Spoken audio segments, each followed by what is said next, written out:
Pero los motores eléctricos utilizan espirales o bobinados que llevan corriente, a la vez que imanes para producir movimiento giratorio. Las piezas más importantes de un motor son el imán y el espiral o bobinado. El imán suele tener forma de U. Uniendo los polos de esta manera se concentra el campo en el espacio que hay entre los dos. Cuando la corriente pasa por el espiral, este se convierte en electroimán. Si los polos norte y sur están junto a los mismos polos del imán, una fuerza los separa, volviendo el espiral hacia los polos opuestos del imán. Pero si se invierte la dirección de la corriente, cuando el espiral se desliza, es impulsado de nuevo. Esto ocurre porque al invertir la dirección de la corriente se invierten los polos del espiral. De nuevo, los polos iguales se repelen y mueven el espiral. Estos empujones se unen para formar un movimiento rotativo continuo mediante la continua inversión de la corriente en el espiral.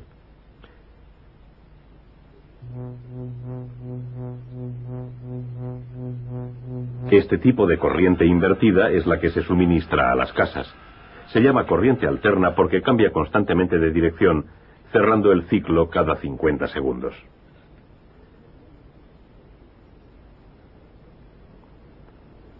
Naturalmente, los motores también pueden funcionar con corriente continua, la clase de corriente que genera una batería. Luego, un aparato invierte la corriente del espiral y el efecto es el mismo.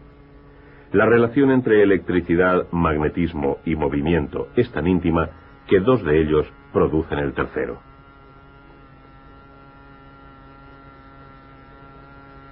Por ejemplo, la potencia del agua que cae en una presa o la potencia del vapor de una planta eléctrica hacen girar un enorme imán mediante el espiral de un generador. El movimiento del imán produce una fuerza electromagnética en el espiral que hace que la corriente fluya por el cable. O sea, el movimiento y el magnetismo producen electricidad en el generador, mientras que la electricidad y el magnetismo producen el movimiento de un motor. La mayoría de los motores eléctricos dependen de la corriente que producen los generadores, y estos son los responsables de las enormes cantidades de energía eléctrica de que depende nuestro mundo tecnológico. Los generadores que proporcionan la mayoría de nuestras necesidades producen corriente alterna de la siguiente manera. Se montan dos argollas en el eje sobre el que gira el espiral. Las argollas toman contacto con dos escobillas de carbón o de cobre.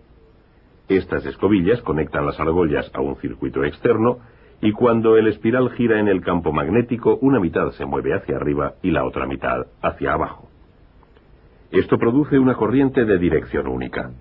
Conforme va girando el espiral, la mitad que se movía hacia arriba ahora se mueve hacia abajo y la otra mitad también ha invertido su dirección. Este cambio de dirección invierte la dirección de la corriente y de esta inversión constante surge la corriente alterna.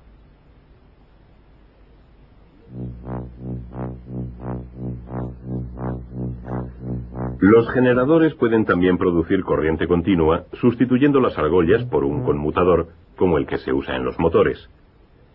El conmutador y las escobillas invierten la dirección de la corriente justo cuando se está invirtiendo en el espiral. Consecuentemente, la corriente del circuito interno va siempre en la misma dirección, aunque la del espiral sea alterna.